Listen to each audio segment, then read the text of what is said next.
Hey guys, what's up? In this video, I'll show you how to download Instagram Reels without Watermark. Now, if you download the Reel directly through the Instagram application, you will get the Instagram watermark. Now, if you don't want this to happen, you will have to use a third-party application. It's quite simple and easy, so just follow along and you'll get the idea. So once you have selected the Reel that you want to download, click on the send button right here and click on copy link.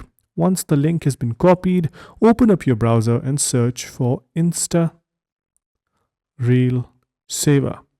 Once you search for this, you can click on the first link which says fastvideosave.net. I found this website reliable. Just paste the link here. And once you've pasted it, click on the blue download button.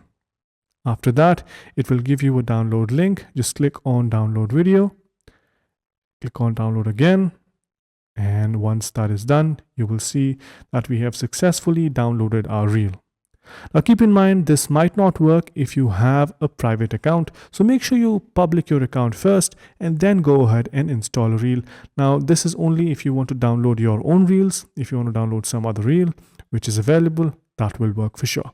So yeah, that's pretty much it for this video. Hope you guys found it helpful. If you did, make sure you subscribe to the channel, like the video, and also comment down below on what next videos we should make. So yeah, that's pretty much it for this one. Thank you for watching. Bye bye.